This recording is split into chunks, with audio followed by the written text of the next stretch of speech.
ಸೂರ್ಯ ಚಂದ್ರ ಬಂದಂತೆ ಭೂಮಿಗೆ ಬೆಳಕು ತಂದಂತೆ ನಮಗಾಗಿ ಇಲ್ಲಿ ಬಂದ ಬಂದ ಬಂದ ತಂಗಾಳಿ ಬೀಸಿ ಬಂದಂತೆ ಧ್ರುವ ತಾರೆಯೊಂದು ನಿಂದಂತೆ ನಮಗಾಗಿ ಇಲ್ಲಿ ಬಂದ ಬಂದ ಬಂದ ಕುಮಾರಣ್ಣ ಬಂದು ನಿಂತಾರೋ ಕುಮಾರಣ್ಣ ಬಂದು ನಿಂತಾರೋ ಆಯಾತಿಯ ಬೆಳಗು ಬಾ ಜಗ್ಗಿ ಬಾ ಹಾಯ ಮಹಾಕೋಣ ಬಾ. ಇವತ್ತಿನ ಈ ಕಾಂಗ್ರೆಸ್ ಬಿಜೆಪಿಯ ನಡವಳಿಕೆಗಳನ್ನ ನೀವೆಲ್ಲ ಏನು ನೋಡಿದ್ದೀರಿ.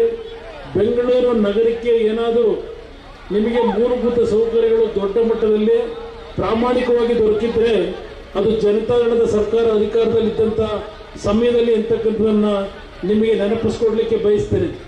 ಇವತ್ತು ನಾನು 2006ರಲ್ಲಿ ಮುಖ್ಯಮಂತ್ರಿ ಆದಾಗ ಪ್ರಥಮ ಬಾರಿಗೆ 19 ಕಿಲೋಮೀಟರ್ ರೈಲ್ವೆಯ ಒಂದು ನಮ್ಮ ಮೆಟ್ರೋ ರೈಲಿಗೆ ಶಂಕುಸ್ಥಾಪನೆ ನೆರವೇರಿಸಿದ್ದು ನಾನು ಮುಖ್ಯಮಂತ್ರಿ ಆದಂಥ ಸಂದರ್ಭದಲ್ಲಿ ಬೆಂಗಳೂರು ನಗರಕ್ಕೆ ಕೊಟ್ಟಂಥ ಕೊಡುಗೆ. ಸನ್ಮಾನ್ಯ ದೇವೇಗೌಡರು ಕಾವೇರಿ ನೀರನ್ನು ಕೇಂದ್ರ ಸರ್ಕಾರದಲ್ಲಿ 9 TMC ನೀರನ್ನು ಕೊಡಲಿಕ್ಕೆ ನಿರಾಕರಣೆ ಮಾಡಿದಾಗ ಅವರು ಪ್ರಧಾನಮಂತ್ರಿಗಳಾಗಿ 9 TMC ನೀರನ್ನು ಉಪಯೋಗ ಮಾಡಲಿಕ್ಕೆ ಬೆಂಗಳೂರಿನ ನಾಗರಿಕರಿಗೆ ಕುಡಿಯುವ ಯೋಜನೆಗೆ ಅವರು ಒಪ್ಪಿಗೆ ಕೊಟ್ಟಂಥದ್ದೇನಿದೆ.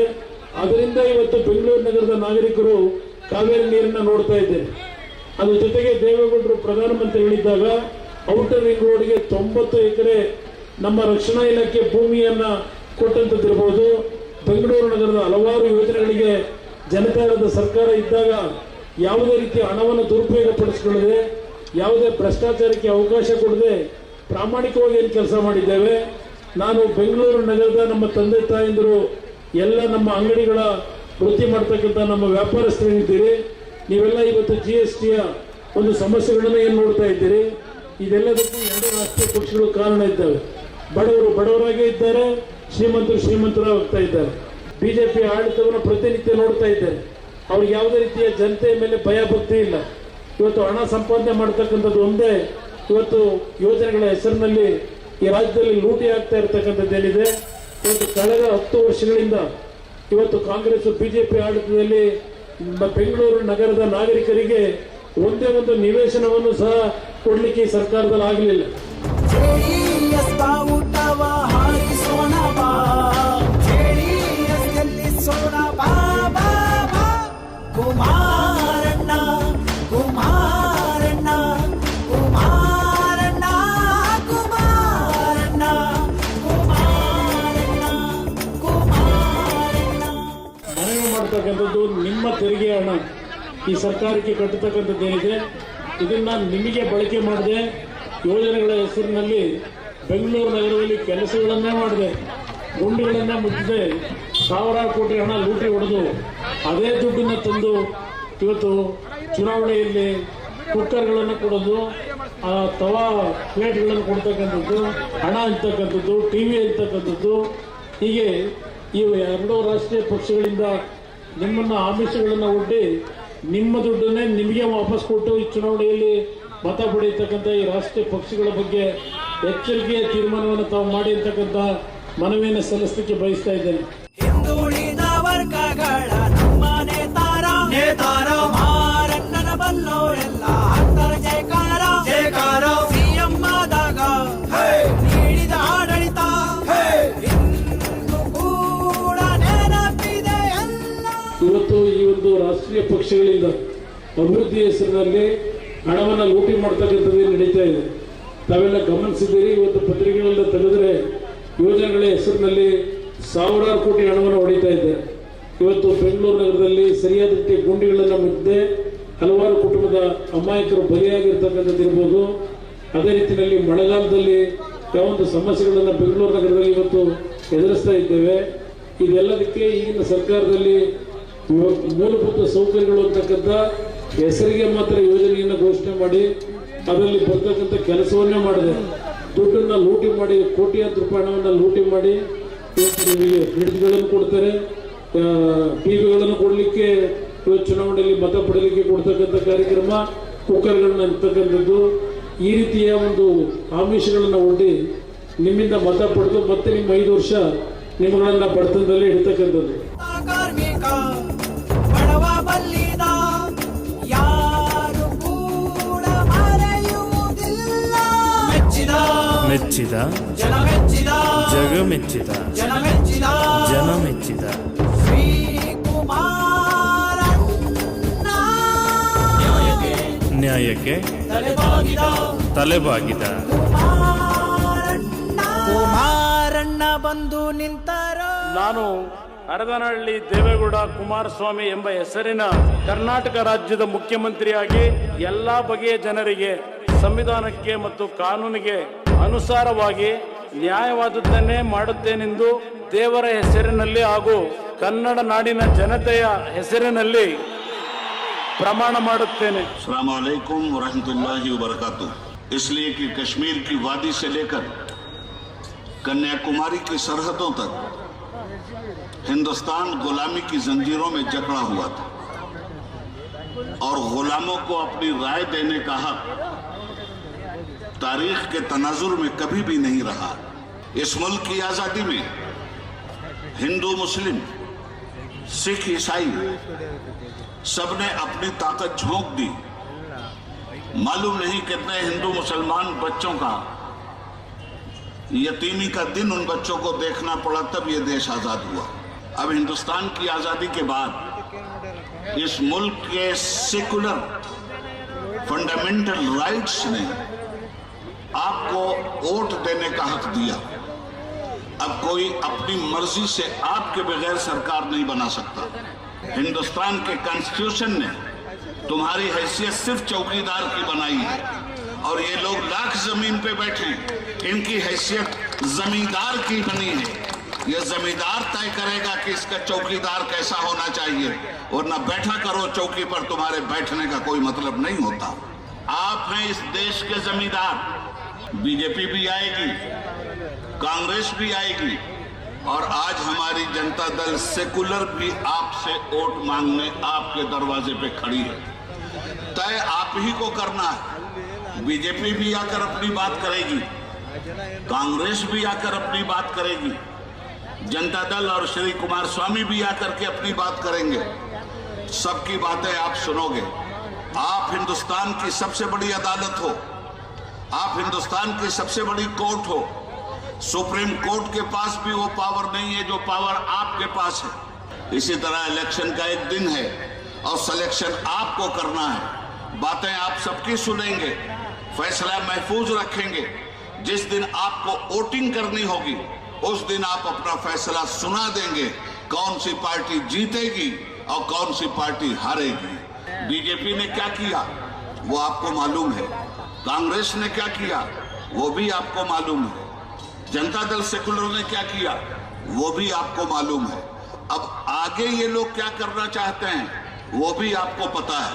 मैं 2-4 मिनट बीजेपी के लिए लूंगा और 2-4 मिनट कांग्रेस के लिए लूंगा और 2-4 मिनट अपनी पार्टी जनता दल सेकुलर के लिए आपको एड्रेस करूंगा।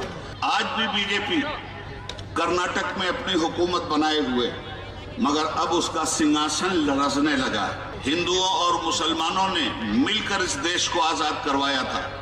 अंग्रेजों की ताकत का मुकाबला हम नहीं कर सकते थे, लाठी बंग बारूद से भी हम अंग्रेजों का मुकाबला नहीं कर सकते थे।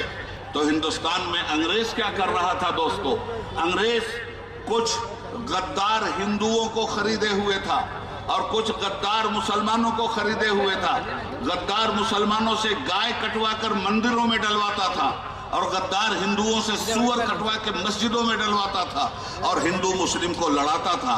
जो आज भी हिंदू और मुसलमानों को लड़ाकर हुकूमत करना चाहते हैं और उन्हीं काली औलादों को इस इलेक्शन में आपको करारी शिकस्त दे करके जवाब देना है कि हिंदुस्तान की जनता सेकुलर है और ये सेकुलर जनता दल के साथ ये सेकुलर जनता जाएगी, इसलिए कि इस मुल्क में कम्युनलिज्म की कोई जगह नहीं है।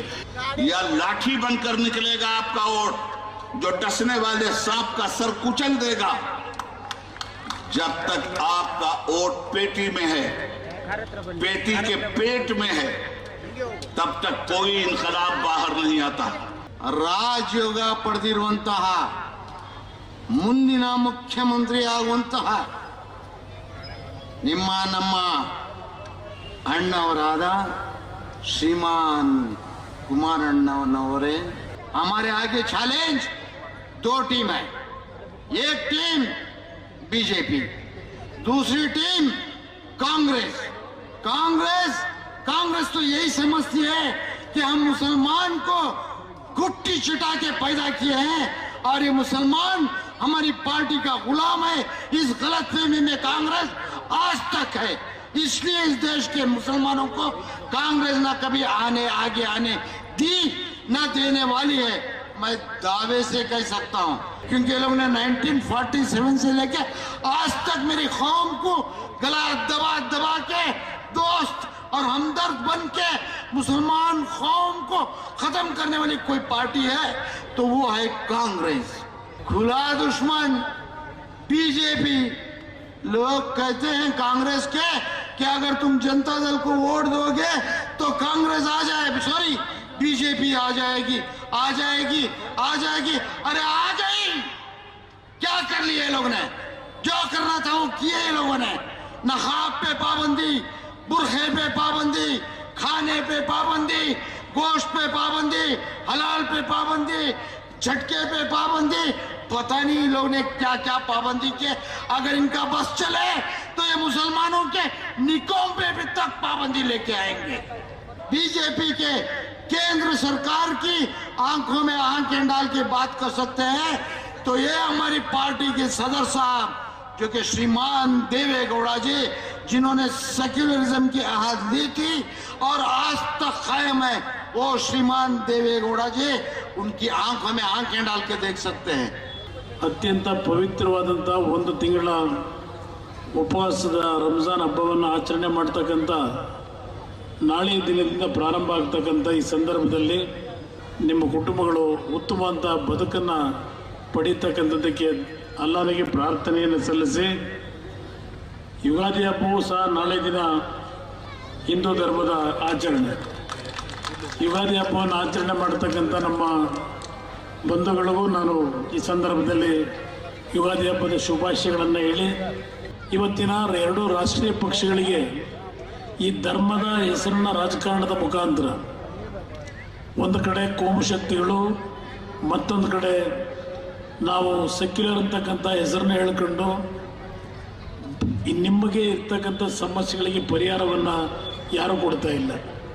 ಈ ಒಂದು ಹಿಜಾಬ್ನ ಒಂದು ಸಮಸ್ಯೆಗಳು ಪ್ರಾರಂಭ ಆದಾಗ ನಿಮ್ಮ ಸಮಾಜದ ನಮ್ಮ ಹೆಣ್ಣು ಮಕ್ಕಳು ಏನೋ ಒಂದು ಶಾಲೆಗಳಿಗೆ ಹೋಗಬೇಕಾದ್ರೆ ಸಾರ್ವಜನಿಕವಾಗಿ ನೀವು ಧರಿಸ್ತಕ್ಕಂಥ ಒಂದು ಉಡುಪಿನ ವಿಷಯದಲ್ಲಿ ಕರಾವಳಿಯ ಒಂದು ಸಣ್ಣ ಶಾಲೆಯಲ್ಲಿ ಪ್ರಾರಂಭ ಮಾಡಿದಂಥ ಅವರ ಒಂದು ಸಂಘರ್ಷ ಇಡೀ ರಾಜ್ಯದಲ್ಲಿ ಅದನ್ನು ಹರಡಿಸ್ತಕ್ಕಂಥ ಕೆಲಸ ಮಾಡೋದು.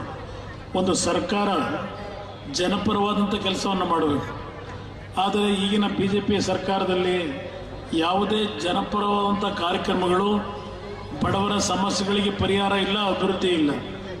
ಆದರೆ ಈ ರೀತಿಯ ಕ್ಷುಲ್ಲಕವಂತ ವಿಚಾರಗಳನ್ನು ತೆಗೆದುಕೊಂಡು ಸಮಾಜಗಳನ್ನು ಒಡೆದು ಧರ್ಮದ ಹೆಸರಿನಲ್ಲಿ ಯಾವೊಂದು ಸಂಘರ್ಷಕ್ಕೆ ಈ ರಾಜ್ಯದಲ್ಲಿ ನಂತರ ಹಲಾಲ್ ಕಟ್ಟು, ಜಡ್ಕಾ ಕಟ್ಟು ಅಂತೇಳಿ ಏನು ನಾಳೆನೂ ಮತ್ತೆ ಪತ್ರಿಕಾ ಸ್ನೇಹಿತರು ಕೇಳ್ತಾ ಇದ್ರು.